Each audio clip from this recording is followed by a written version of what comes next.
Good evening, believers. How are you doing today? I hope you are well. This is Love Coach Dasha coming to you today for the Healing Hour Live. Now, you are in the right place if you have been through the trauma of infidelity. You have been through the person that you love the most cheating on you, betraying you, but you're not quite at that point where you're just like, no, I just want to throw this whole thing away and walk away from this relationship. You still love the person that you love and you would like to be able to continue the relationship, even though you're not sure exactly how to do that.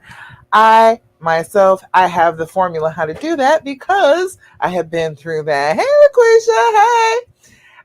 I have been through it and I am 14 years past D-Day and I know how to do it. I know the steps that it takes to get to that point where you can forgive, where you can open up again, where you can feel like you are loved and you are happy again. I know how to do that. So since you're here, come on and join me for a little walk down the healing path. All right.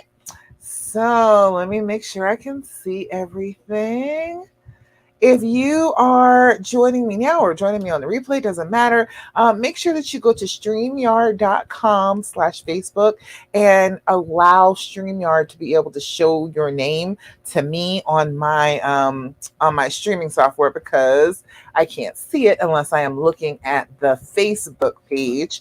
And if you are on my Facebook, come join me on my Instagram. If you're on my Instagram, come join me on my Facebook. Love After Cheating is the Facebook group, and I am Love Coach Dasha everywhere else. So come join me everywhere, all right? All right. Got it. I can see everything looking good. Beautiful. All right. So, what we do is, we're going to start with the same things that we always do. Every time we talk, I always remind you that this is a trauma. And when you have trauma, there are things that you can do to get yourself back in control of your own behavior, your own thoughts, your own actions by controlling the small things that you can control. It will help you a lot in a situation where you feel like you're very out of control. It will help a ton. All right. So, first thing that you can do to feel more in control, to have some control over what your body and your brain are doing, is to deep breathe. Have you been doing your deep breathing? Have you been doing that? You need to be doing your deep breathing at least five times a day. It's going to be good for you. Okay. When you sit down and you take that little bit of self care time and you take a couple of minutes to just do your deep breathing, fully exhaling, letting out all that excess carbon dioxide out of your lungs, inhaling, getting that good fresh oxygen into your bloodstream, you are going to feel better. Even if it's only this much better, that's better, right? So we're going to go for everything that can possibly make us feel better, and this is the very first thing that you can try that you have complete control over. Nobody else can do this except you. All right. So what we do is we do 4-7-8 breathing, which is you blow out and you inhale for a count of 4, hold the breath for a count of 7, and then you blow out again like you're blowing out a huge cake full of birthday candles for a count of 8. Now, the first couple times you may do it, you may have a little bit of difficulty with it. That is all right.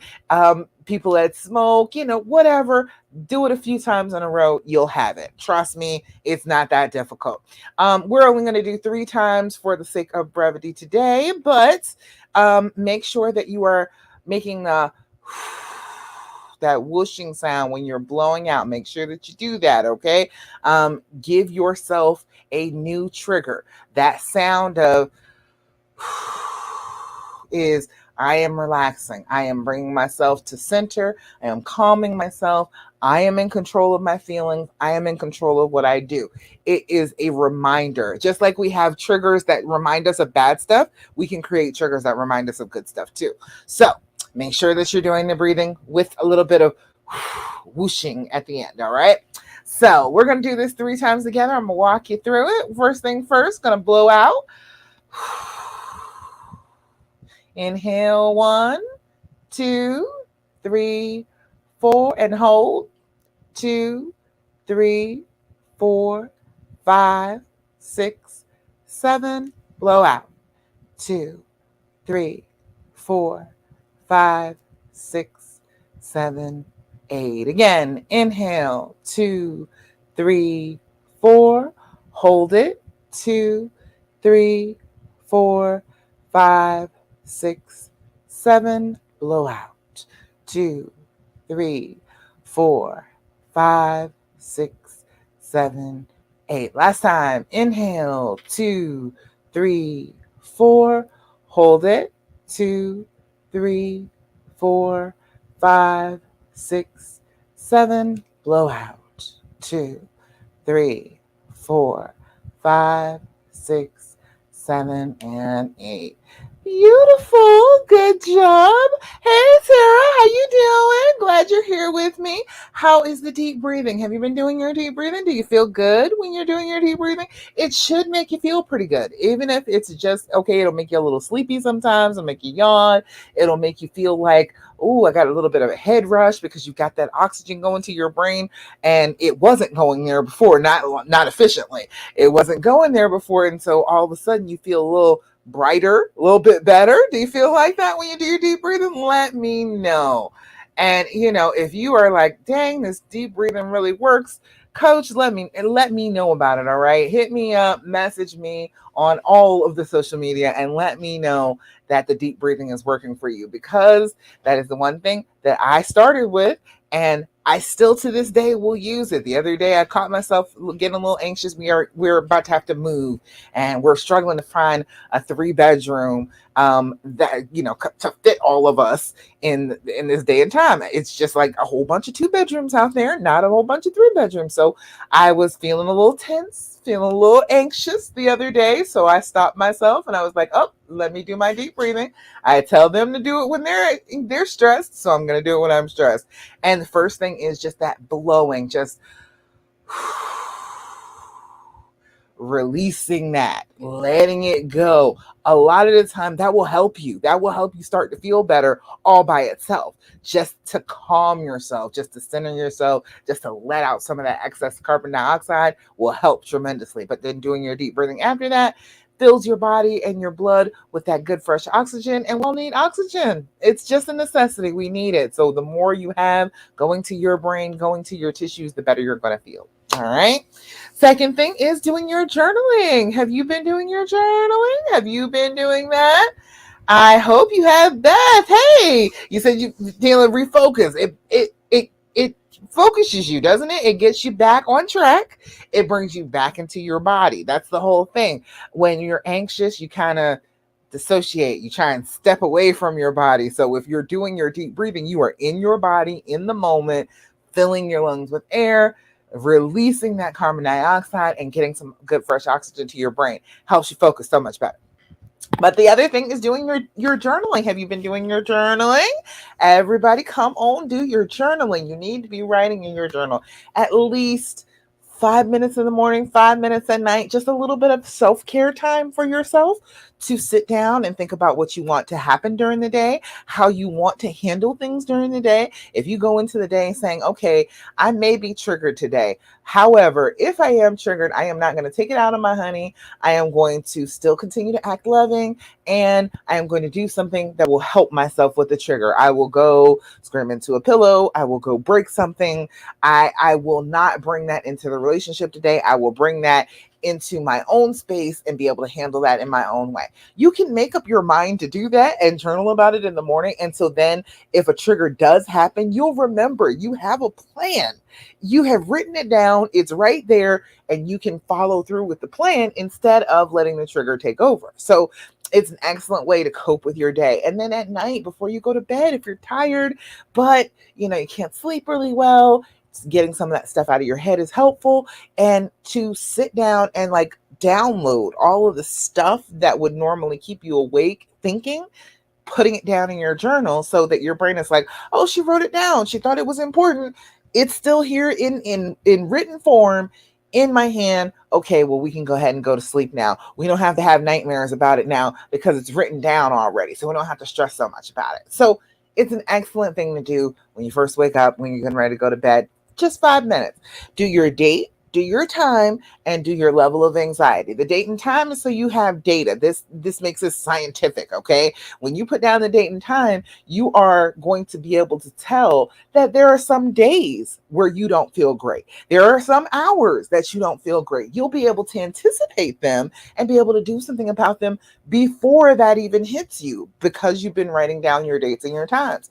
And then your level of anxiety. You want to realistically try and figure out where you are on a scale from 0 to 10. 0 is no anxiety whatsoever. You're beautiful, all is right with the world. But a 10 is I want to rip my hair out, tear my clothes off, run screaming down the street naked. Okay. It is a loss of control if you're at a 10.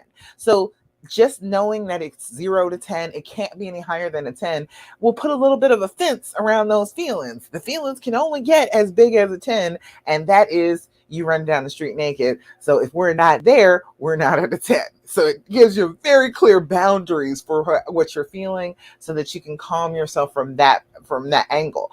But you are going to be writing down day to day what your anxiety level is. Try it like in the beginning of your journal entry and at the end of your journal entry, because you'll see that it helps you when you're writing it down. It helps just in that little bit of time. But as you're going along, you're going to notice that there are time periods where your anxiety is better. It's under control. You're feeling all right. You can come back to those times, see what you did in those times that made you feel better. Do those things again. They will work again. If they work the first time, they will work again. And you'll be able to tell yourself, when your brain starts saying on you and saying that everything is awful, terrible, everything is awful, your relationship is god awful, I cannot believe that you're with this person, you'll be able to go back and you have evidence of, well, wait a minute, it hasn't been that bad.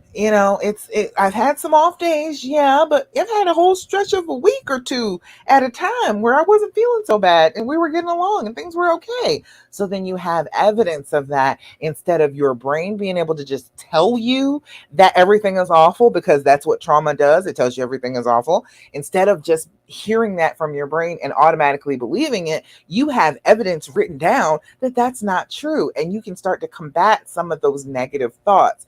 That is an excellent thing to be doing. You need to be combating those negative thoughts to be able to regulate your emotions to get to the point where you can actually heal and forgive somebody else. You got to be able to regulate those emotions. So doing your journaling on a regular basis will help you with that. All right. So doesn't matter what you use. What do I got back here? Let's see. There's the blue fuzzy one. Look at that. Doesn't matter what kind of journal. This is an itty bitty one you can use in your pocket. I don't care what kind of journal you use. It does not matter to me at all. I want you to just be using it. 5 minutes in the morning, 5 minutes in the evening. Just that much self-care you can afford. You can afford that time for yourself, can't you? I think you can. All right. Then let's see. There's no Thirsty Thursdays. That's another thing that you can do, though, to help regulate your emotions, to help realize that things aren't as bad as your pain and your trauma would make it out to be. Is being grateful for things in your life. Make a list on a regular basis.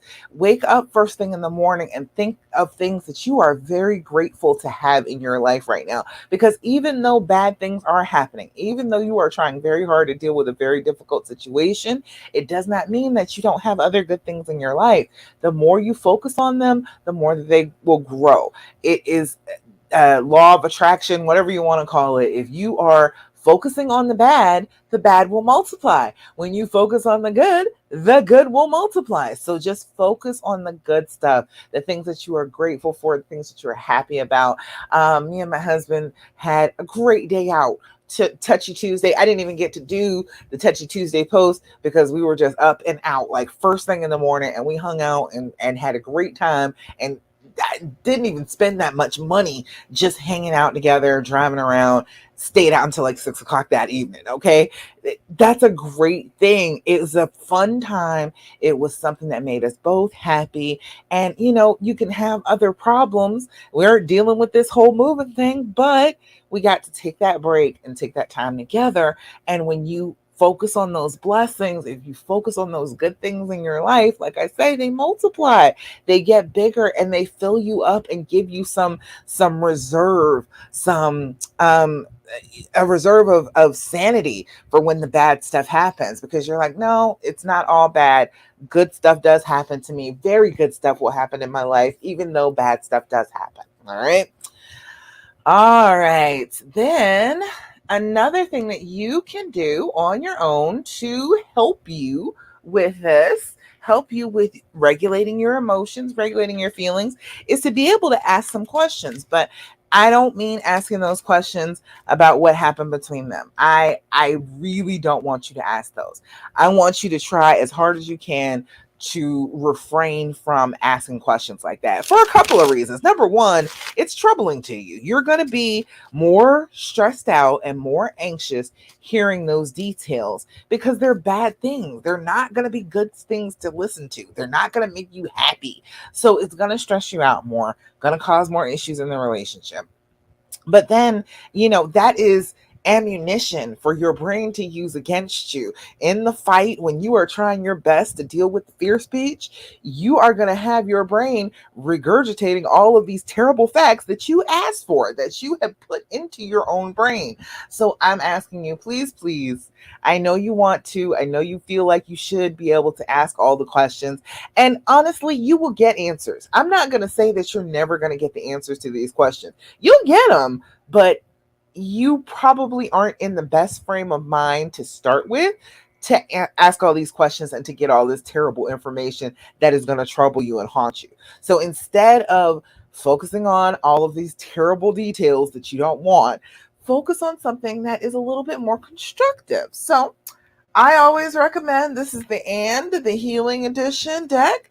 This is a really good game to play. You can sit down with your mate, you get a certain amount of cards, and you ask each other questions back and forth. And this one is the Healing Edition. It's about healing the relationship and getting back together and getting closer again. This is found on theskindeep.com. I think this is about $25 for a set of cards, and they have ones for different things. They have one for long-term couples, they have one for the healing, they have one for new couples, parents. I think parents and children, they got a lot of different ones, so you can try a whole bunch of different ones, but this one is a really good one for when you're trying to heal with your honey. So let's give you a couple questions to ask instead of those god awful questions that are just going to trouble you. I was going to say, wait, I was going to say that you can find out the answers a little bit later, but also your brain is not really accepting truth right now. It is accepting what it wants to hear. It is telling you, well, no, I don't believe that to be true, so it can't be true. It will try and deny even the truth of a situation just because it's stressed out. So you may or may not like accept the truth when you hear the truth. So again, no reason to keep on torturing yourself with all these questions. Don't do it. All right. All right. And let me know, y'all, if you got any questions, let me know. I can just talk about this all night, but let me know if you got questions because I want to hear from you. All right. This one says, put yourself in my shoes. What do you see? That could mean anything, right? That could be all sorts of interesting conversation. Put yourself in my shoes. What do you see? I like that one. That's an interesting one. Just to, get you thinking about the other person. How would they feel? What would they think? All right, let's do another. How do you define healing? That's a good one. How do you define healing? That's a great one. If you haven't defined it yourself, that is a really good thing for you to be thinking about right about now. How do you define healing? What would tell you right this second that you were all healed up? Let me know in the comments. What would be your signal that, oh, I'm better. Things are better. Our relationship is better. It's okay, and we're healing. Let me know.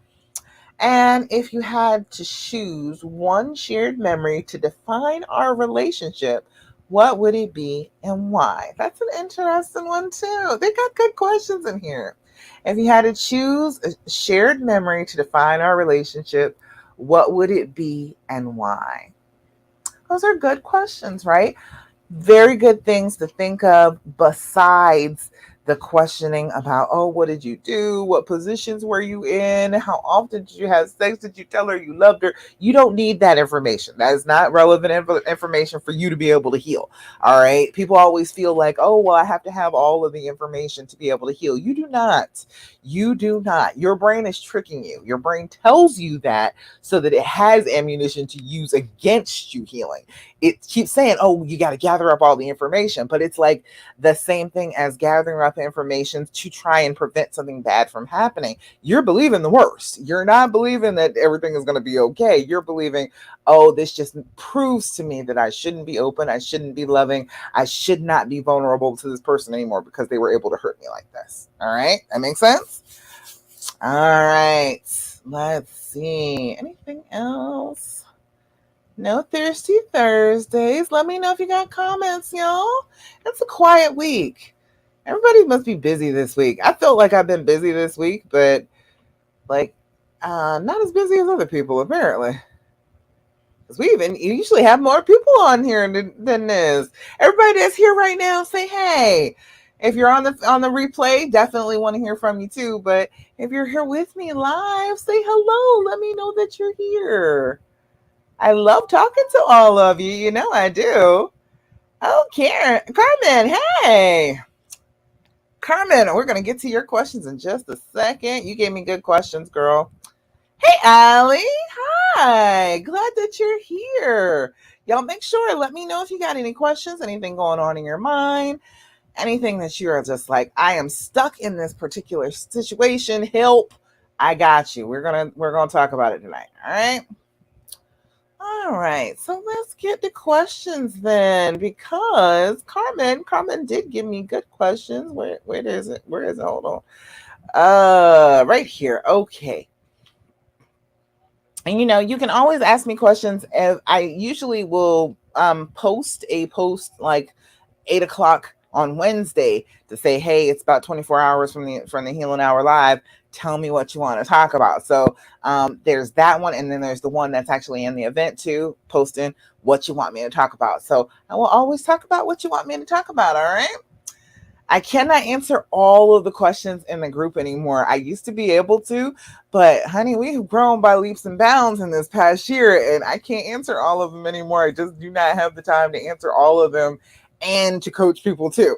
So, if you want to work with me, let me know. Let me know. I will definitely show you all my programs. And if you just have a question for me, message me. You can DM me on Instagram. You can message me on Love Coach Dasha on Facebook. Anywhere that there is a Love Coach Dasha, you can go ahead and message me and let me know what is you need to know to get on the healing path. All right. Let's see. All right. I'm glad you all are here with me. Hello, hello. All right. So Carmen gave me the topics of self-esteem, feeling worthless, and less than a woman. Okay. I totally understand you on that, Carmen. If you're here with me, oh, girl, we all feel like that. We always feel like that. And the thing about it is, I think that is a particular thing to women is that we feel like when something bad happens, it was our responsibility. That somehow or another, if something bad happened, and it happened to us, then it must have somehow been our fault. And I'm here to tell you that number one, that is just the wrong assumption. That is where a lot of that self-esteem issue and the feeling worthless and less of a woman comes from, is believing that this was your fault somehow. You may have had issues in a relationship before this all happened, but the person that chose to cheat, that is the person who caused this. That doesn't make you any less than at all. It just means that they made the wrong choice. And honestly, it doesn't make them less than either. I know that, people will tell you, oh, that, cheaters are such low lives and they're such terrible people, but they're not terrible people either. They're just people who are hurting, people who did the wrong thing, who made, I know you don't want to hear this, a mistake or several of them. A mistake is defined as an error in judgment, thinking that you're doing the right thing, you're not doing the right thing. That's what this is. It's a mistake. It's maybe a bunch of mistakes, but it still is mistake territory because we're all people and we all make mistakes. So that doesn't have anything to do with you. That doesn't have anything to do with you at all. This person making this mistake, doing the wrong thing to you, didn't have anything to do with you. That was their decision.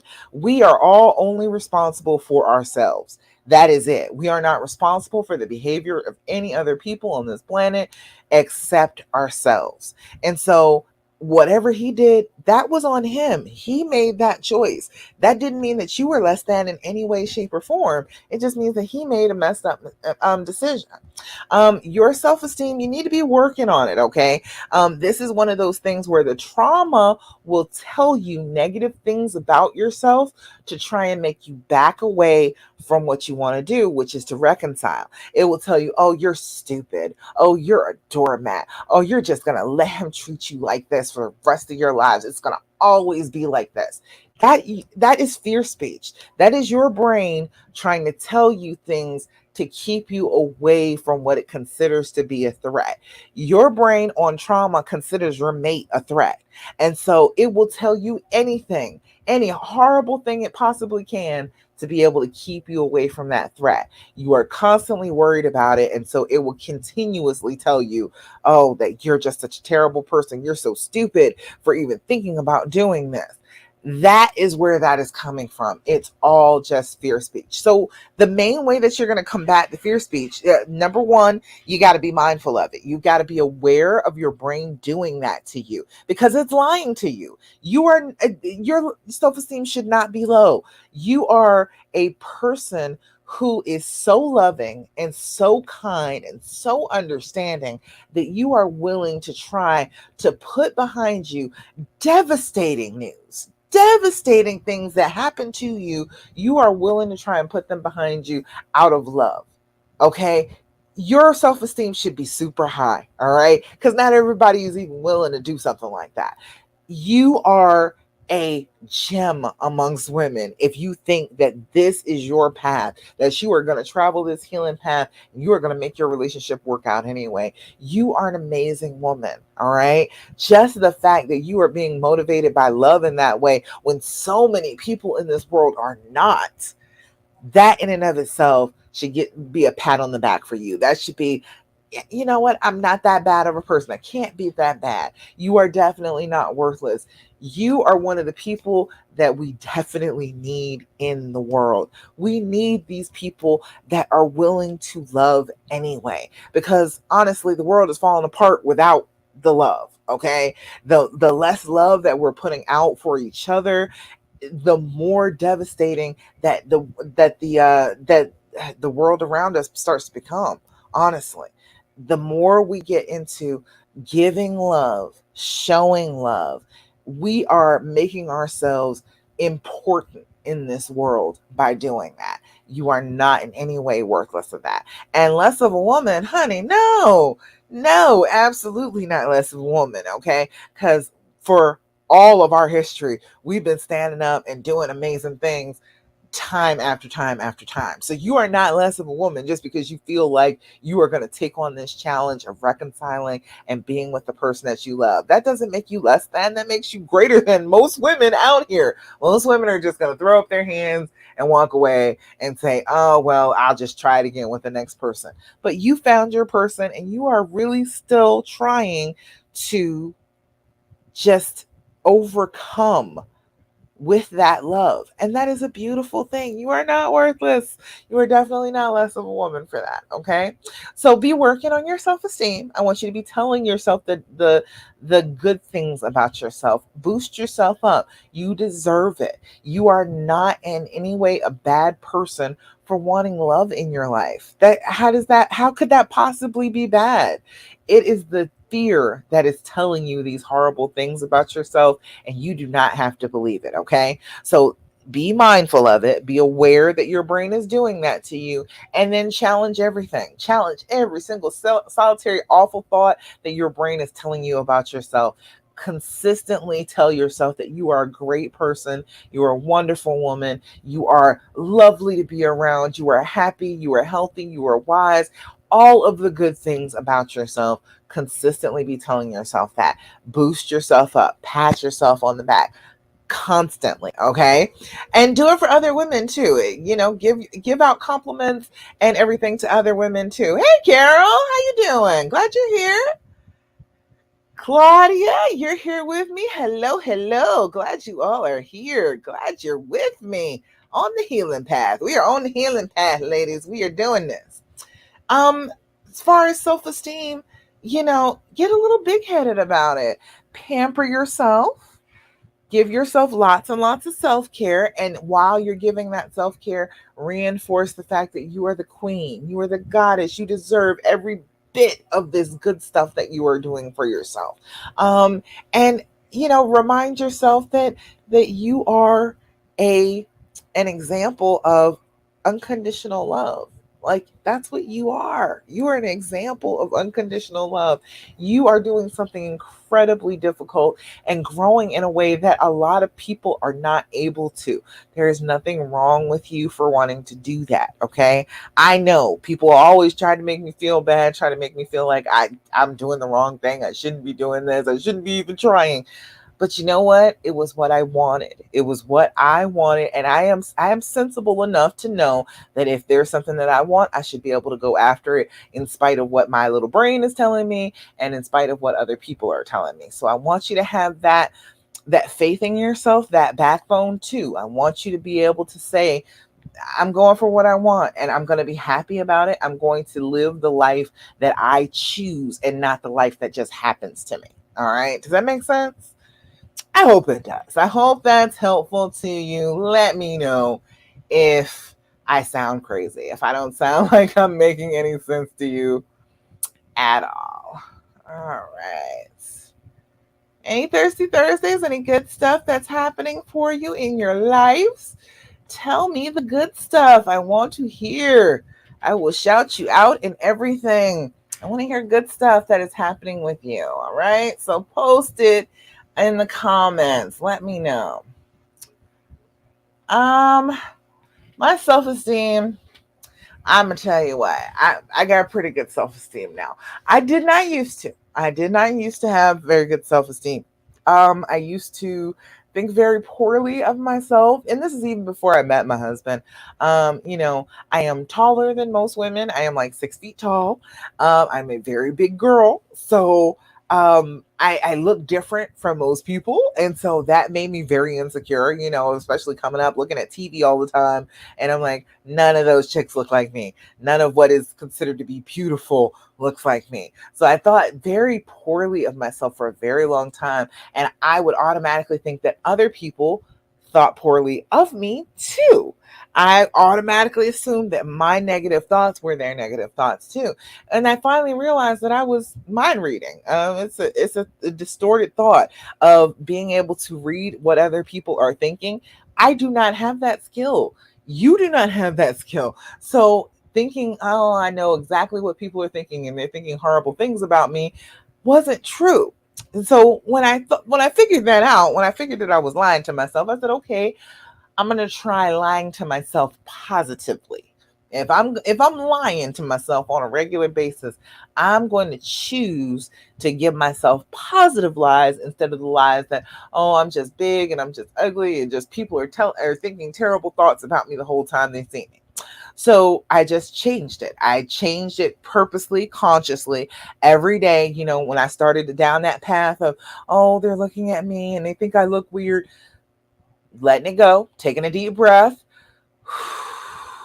and then lying my tail off in a good way. They think I am a star. That's exactly what that was the idea that I conjured in my head. Instead of they thinking awful things about me, they don't like me, they think that I'm awful, they think that I'm a star.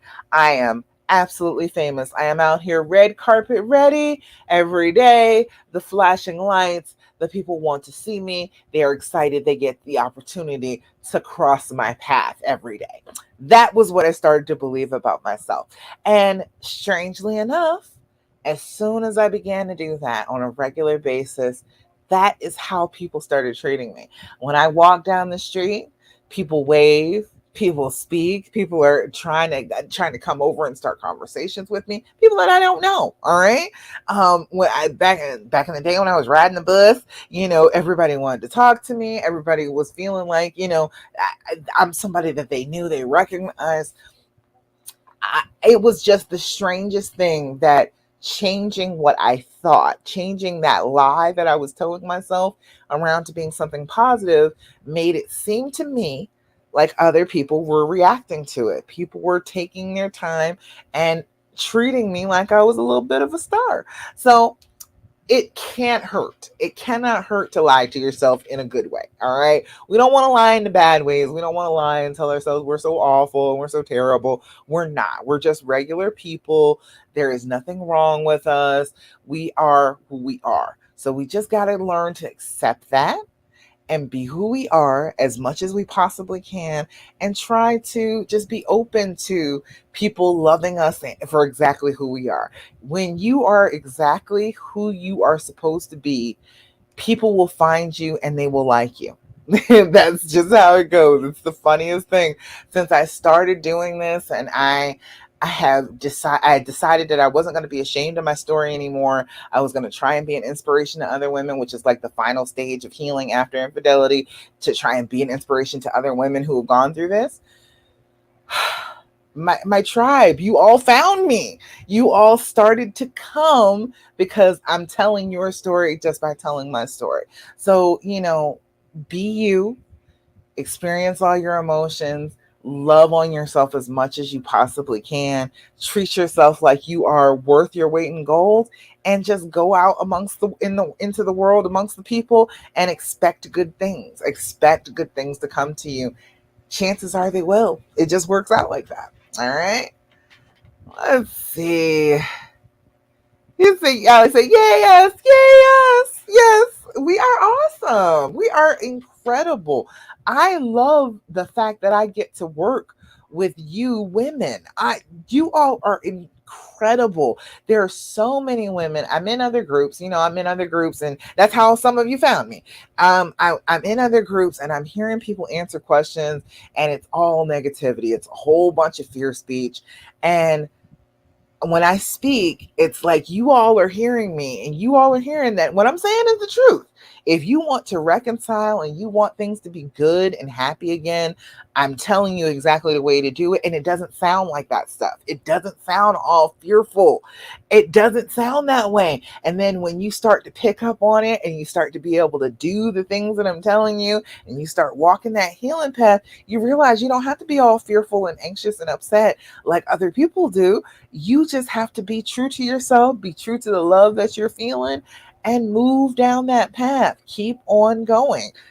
It's a beautiful thing. I love working with women who have found this out, who have figured out that they are in control.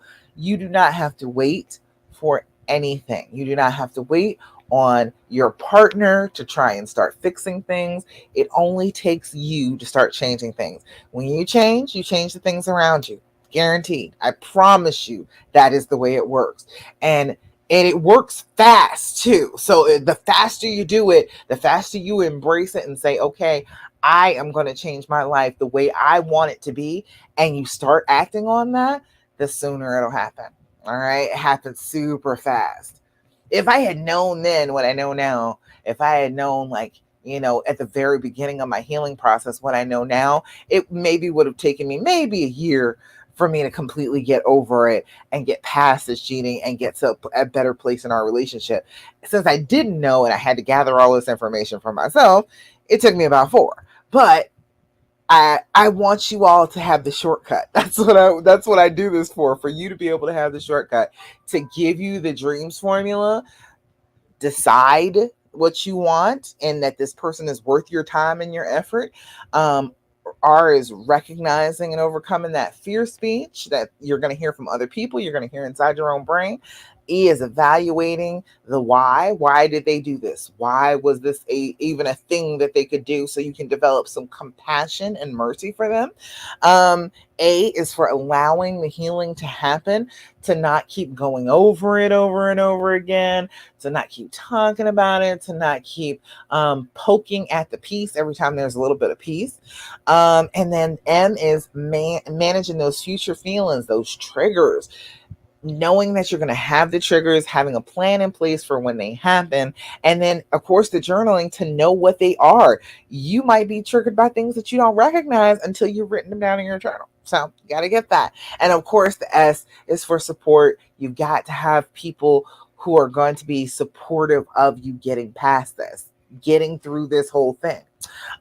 Somebody said, oh, Caitlin posted yesterday. I didn't get a chance to answer this, but Caitlin said, has anyone had any experience with an unsupportive family? Oh boy, yeah, you need the support aspect, but the problem is, she said her family knows everything that happened because they were the first ones I called when it happened. I was 100% sure I was leaving my husband. So my son and I moved into my parents and are still living here with plans to go home soon. I understand them not wanting to forgive him, especially because he cheated on me while I was pregnant. But at the same time, they're making things so much harder for me. I want to fix my family, and it's so hard knowing my family is not on board. We've always been close, and I don't know what to do. I find myself more frustrated with them than my husband. Honey, I'm trying to tell you. And that's the hard part about it. When you get the wrong support, it's worse than no support at all, because then they're going to make it worse. They're going to try and make you feel bad. They're going to tell you that you are not doing the right things, that you are not following the right path, the path that they would choose for you. And that's the thing. This path isn't just for anybody. You are one of a select few people who is able to do this. You are choosing something huge to do. And most people can't understand that. Most people are not ready for this level of unconditional love, this level of sacrifice, this level of getting over it. Most people are not ready for that. So of course they're going to be afraid. This is your family. They raised you. They saw you as a little kid, their little princess, and they wanted you to grow up and be happy and be swept off your feet and have some romance novel as is your life story. But that's not usually what happens. You have problems. Even the fairy tales, even the princesses in the fairy tales have problems. They have issues. They have problems they got to get through. And so them not taking that seriously and not, being on your side is really hurtful. It really is. So first thing is, if you can prevent yourself from telling people that do not appreciate your choice, please do. Don't tell a whole bunch of people. I know it seems like you're saying that you're ashamed, but it's not that. It's just the fact that the more people you tell, the more opinions you're going to have to deal with. They are going to hear you telling them that as a cry for help, and they're going to want to try and help you, even if what they consider help is you leaving and not staying. All right. But if you've already told them, what you need to do is be very calm and very firm about your decision.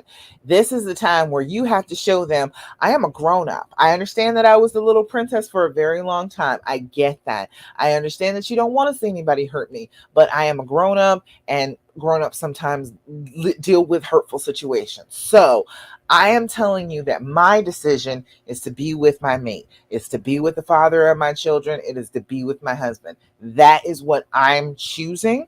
And I need you to get on board with that. I came to you because I thought you were going to be supportive of me no matter what I was doing. Okay, I am not doing what I thought I was going to do. I am not leaving. I am trying to work things out. I am trying to mend my family, and I need you on my side for that. If you cannot do that, I understand, but I will not be talking to you about my relationship anymore. You will not hear anything about it except for it's going wonderfully, and I am absolutely happy. You will never hear anything else real or true about our relationship ever again if you don't support me in this. And you just need to be firm about it. Tell them that that's what you want. Tell them that you want this relationship. And if they are going to continue to be in your lives, they have to get on your side. They have to be on the side of you being able to have what you want. And if they can't do that, understandable. Totally get it. I fully understand if you can't do it. but I am not going to beg you and I'm not going to keep on talking to you about it like I'm the one in the wrong. I am making this choice for myself. All right. So does that make sense? I hope, Caitlin, I hope you hear me out on that. That's that last piece, that support piece is super important. That's why I try and do this, and so that you have somebody who's been there and will give you the support that you need without all the judgment. I don't judge you about this. I think you're absolutely correct in doing what you're doing. I think that you love this person, you want to be with them. I fully think that you are doing the right thing, trying to work it out, trying to reconcile. I am not going to give you any judgment about, oh, well, he's this, he's that, you shouldn't be with him. I believe in you. I believe that you are a sensible woman, that you are very open, very loving. You want this person, and there must be something very special about this person. Indeed, if you are down for them like this, if you are willing to let them be the person that broke this rule for you, to be the person that you were willing to make this type of sacrifice for, I fully believe you. I think that you are absolutely correct in your assessment. I'm not going to sit here and doubt you at all. I'm going to believe exactly what you're saying, and I'm going to just help you get there. All right. That's all I'm going to do. All right. All right. Any questions? Everybody just sitting here listening to me talk. I feel like I'm doing a lot of talking. Am I talking too much? I got to fill up this hour now. I can keep talking about this forever. I absolutely love doing this. This is one of my favorite things, to sit here and help people heal themselves. I did work as a nurse for a very long time, and I am a healer at heart. But honestly, with this was one of those things where I had to figure out how to heal myself. And once I figured that out, once I figured out that it was possible, I was dying to share the news. I have been dying to tell everybody, tell every woman that I can reach, you can absolutely be with the same person. You can make it work. You can still be together and be happy and be open and be trusting and the whole 9 yards. You do not have to give up on what you want just because you got hurt. You can heal. You absolutely can.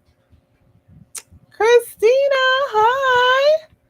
Thanks for the love. I'm so glad that y'all are here with me. Who else gave me love today? Claudia gave me love. Christina, Beth, Tara gave me some love.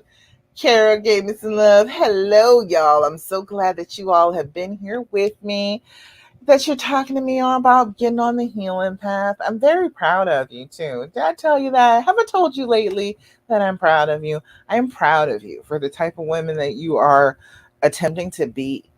Um, in spite of something very, very negative happening to you, to search in that darkness for love and light.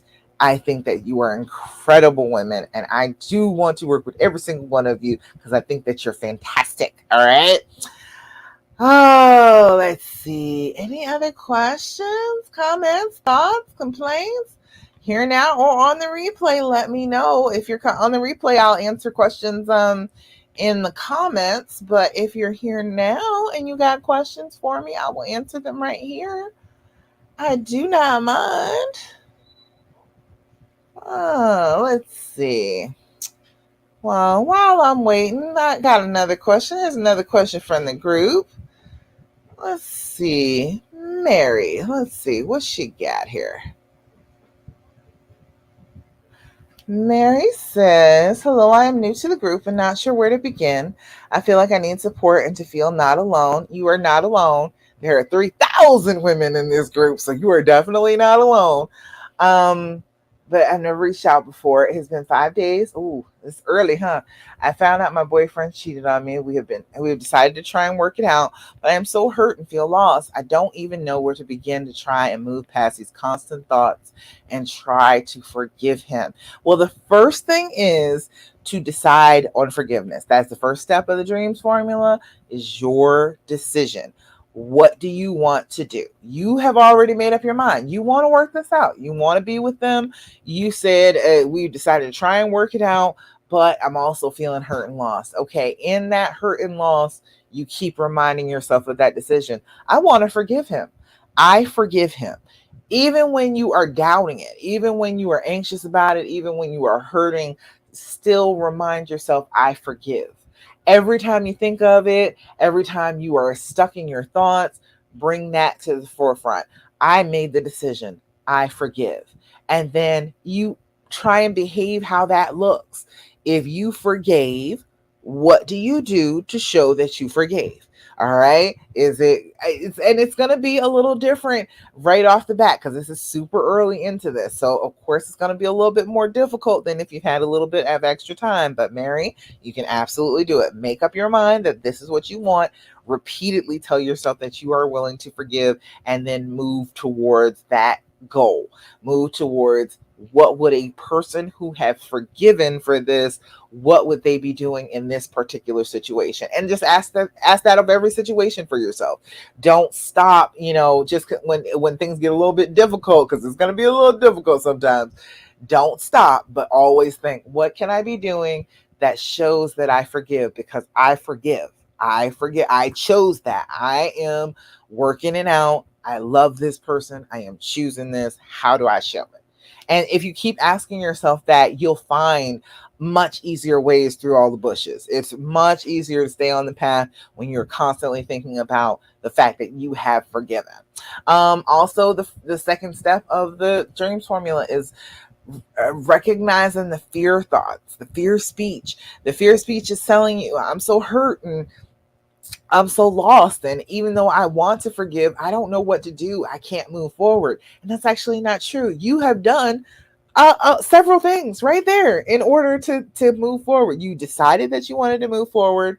You have, in spite of feeling the hurt and the loss, you were still feeling like that is what I want to do. You already knew that. You've reached out to help. You joined this group, so you are making moves. Give yourself more credit than you have been giving yourself. You have been making moves towards healing, even without recognizing that that's what you were doing. Now, all it is just accepting a little bit of support from the women in this group. If you need to talk to me, absolutely go ahead and message me. I will answer questions for you and just continuously act like a person who is healing, not like a person who is hurting. Does that make sense to everybody? Let me know. The thoughts are hard. You battle them. Every day. You don't let them just go ahead and just be fearful and telling you awful things. Question every one of them. Fight back against them. Tell them that they're lying. Tell the thoughts that, nope, I don't believe that at all. I believe that you're lying to me, and make it prove itself to you, because that's not really you. Those thoughts are not you. They may sound like you, right? Inside your head, they sound like your voice, but they're not you. They are not your consciousness. They are your fear being manifest, and you can hear it inside your brain, but it's not really you. So question those thoughts. Always fight back against them. Now, if they start to make you feel bad, if you get that tightness in your chest when you're having that thought, or you feel like you've been hitting your solar plexus and you can't breathe when you're having that thought, that is a fearful thought. It is not telling you the truth. It is just messing with you. Okay. So if every time you feel that tightness, you're like, oh wait, what am I thinking? I'm thinking that I'm worthless. I'm thinking that he just doesn't appreciate me. He has never really loved me. But I'm feeling real uncomfortable with those thoughts. I'm got some twisting going on in my chest. I think that thought's a lie. I think maybe he really does love me very much. He made a messed up mistake. Yes, absolutely. But I don't think that that's true. Thought? I don't think so. Talk to your brain. All right. Let your brain know that you are recognizing that it's lying to you some of the time. All right. Allie said, I decided to do a deep dive into the why. Oh, did you? I verbally forgave and feel so much better and lighter and better lately. I know that's right. So, did you have to have him to do the deep dive, or were you figured out the three S's? It's sick, sad, stupid, and you're like, okay, yes, I saw he was doing the sick thing. Yes, I saw he was doing sad. Yes, I saw he was doing stupid. I figured out what it is, or were you asking him and trying to get him to verbalize it a little bit better? It's interesting because the more you heal, the more they're able to tell you. Like, if you're in the very beginning, he's not going to want to tell you anything about what happened because he's scared that he's going to run you off. If you know what pain was going on with him and what was going on in his brain, you're going to take it as if, his mistake was your fault. And so then he's going to run you away. So Like if you can get a little space in between and then ask those questions, or just, be listening to him and you just have that regular conversation and it comes up, it's so much better. You say you figured it out. Good. Excellent job, Allie. And let them know, Allie, you can figure it out. Like we feel like it's such a big thing. We feel like, oh, the reasons that I know of can't possibly be the reasons. But if you know of them already, yes, indeed, they can be the reasons. If you know that he's sick, if you know that he has some kind of mental illness, if you know that a lot of people with physical illnesses will end up cheating because, facing their mortality and that type of thing. Hormones is definitely a physical thing that can be out of whack, that'll make you do stupid stuff.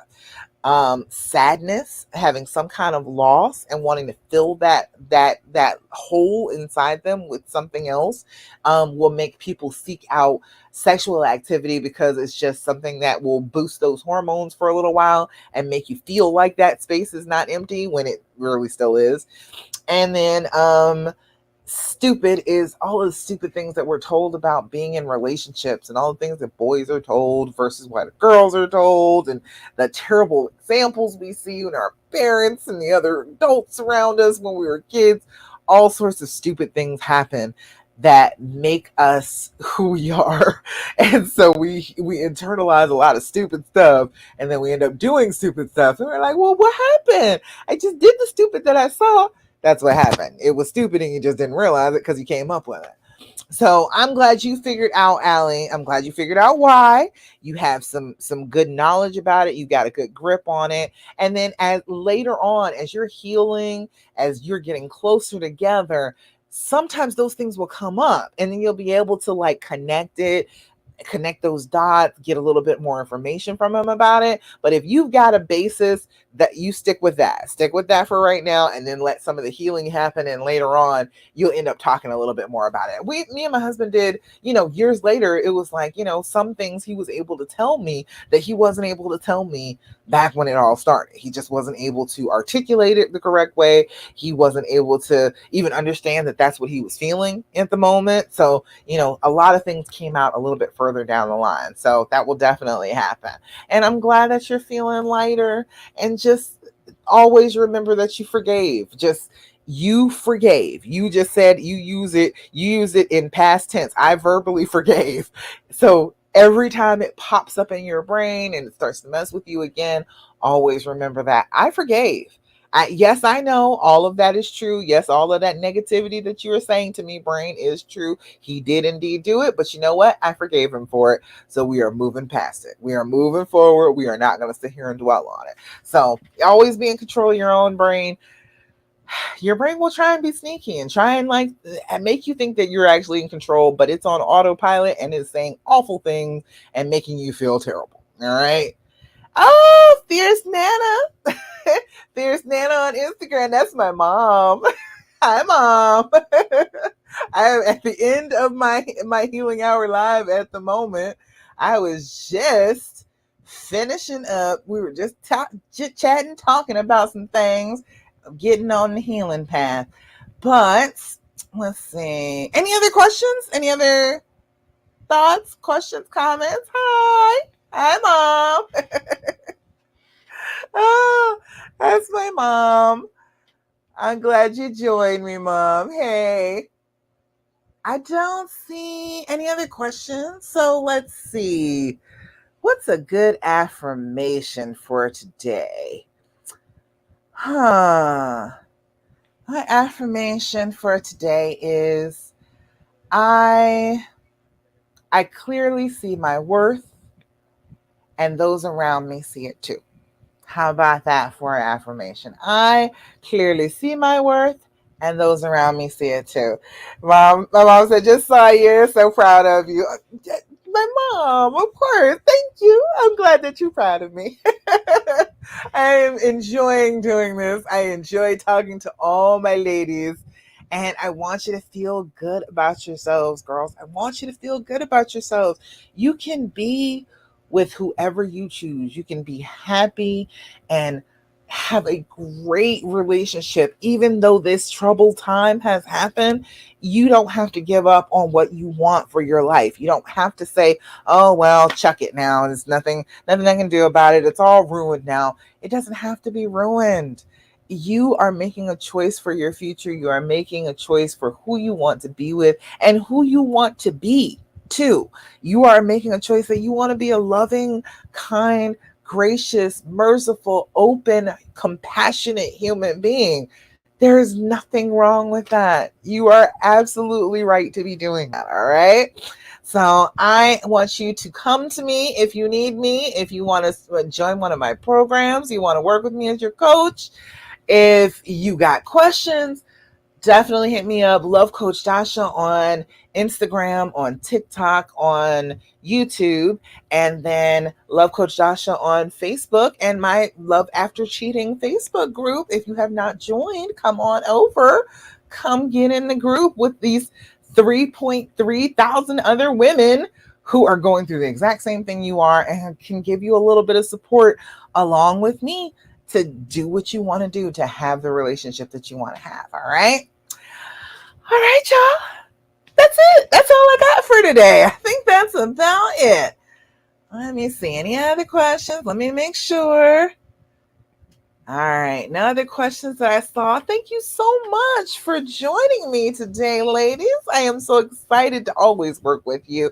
I want to help you down the healing path. So make sure that you message me. If you need me, I am here for you. And otherwise, I will be back here next week, next Thursday, the what is that? Next Thursday, the 26th for the Healing Hour Live, 8 p.m. Eastern Standard Time, just like always. All right. All right, y'all. I will check you out then. Bye.